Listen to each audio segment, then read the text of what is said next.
Bomb star Dhyan ശ്രീനിവാസന്റെ 2 cinema ഒരു ദിവസം കാണാനുള്ള ഭാഗ്യം അടിയൻ ഉണ്ടായി. സോ ഈ ജന്മം അങ്ങോട്ട് സഫലമായി എന്ന് തന്നെ പറയാം. സോ സിനിമയുടെ പേരാണ് ഓശാന. സോ ഓശാന എന്ന പേര് കേട്ടിട്ട് ഓം ശാന്തി ഓശാനയൊക്കെ പ്രതീക്ഷിച്ച് പോയ കഞ്ഞിവെള്ളം പറയുന്ന സാധനം കിട്ടാൻ പോകുന്നില്ല.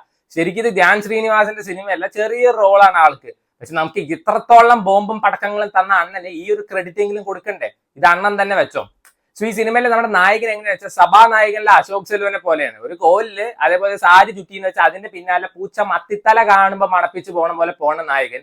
ഏത് പെണ്ണുങ്ങളെ കണ്ടാലും ലവ് അറ്റ് ഫസ്റ്റ് സൈറ്റ് ആണ്. പക്ഷെ നമുക്ക് തോന്നുന്നത് എന്താണ്, ലസ്റ്റ് അറ്റ് ഫസ്റ്റ് നൈറ്റ് പോലെയാണ് തോന്നുന്നത്.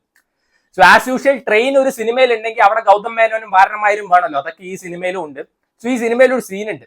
നമ്മുടെ നായകൻ ട്രെയിനിൽ പോകുമ്പോൾ ഒരു പെൺകുട്ടിയെ കാണുന്നു. കണ്ടിട്ട് 5 മിനിറ്റ് ആകുമ്പോഴേക്കും ഇവൻ ഈ പെണ്ണിനെ എങ്ങനെ ഇഷ്ടം തോന്നുകയാണ്. അപ്പൊ ആ പെൺകുട്ടി എന്ത് ചോദിച്ചാൽ ഇവൻ നോക്കാതിരിക്കാൻ വേണ്ടി ഫോണിൽ ബോയ് ഫ്രണ്ടിന്റെ അടുത്ത് സംസാരിക്കുന്ന പോലെ സംസാരിക്കും. ഇത് കേട്ടിട്ട് ഇവൻ ട്രെയിനിൽ നിന്ന് ദേഷ്യപ്പെട്ട് ഇറങ്ങിപ്പോയി. ആ കൊച്ചു കരയുന്നു. എന്റെ പൊന്നു മോളെ, ഇവൻ പ്ലെയിനിൽ നിർത്തി ചാടിയതൊന്നുമല്ലോ, വണ്ടി നിർത്തിയപ്പോ ഇറങ്ങിപ്പോയി തന്നെയല്ലേ.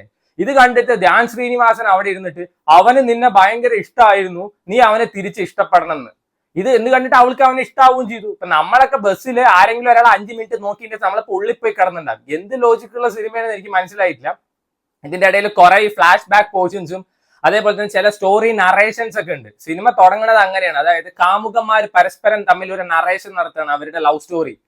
നമ്മുടെ അനുരാഗ കരിക്കും വെള്ളം മറ്റ് ബിജു മേനോന്റെ ഒരു പടമില്ലേ, അതിൽ ആളൊരു ചായക്കടയുടെ ഫ്രണ്ടിൽ നടത്തിച്ചിട്ട് ഒരു ആളുടെ ലവ് സ്റ്റോറി പറയുന്നുണ്ട്, ഒരു നറേഷൻ പറയുന്നുണ്ട്.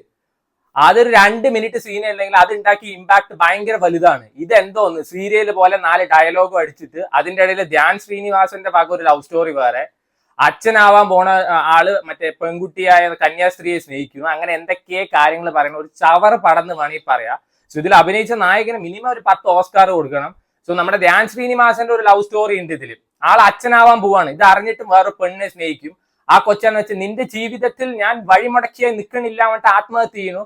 ആത്മഹത്യനെ ആ കൊച്ചിന്റെ അടക്കം ഈ അച്ഛൻ തന്നെ നടത്തുന്നു. അങ്ങനെ എന്തൊക്കെയാ പറഞ്ഞു പോകുന്ന ഒരു ചവർ പടമാണ്. മനോരമ മാക്സിൽ അവൈലബിൾ ആണ്. സോ ഇത് ഇഷ്ടപ്പെടുന്ന ആൾക്കാരുണ്ടാവും. So if you have time, try it out.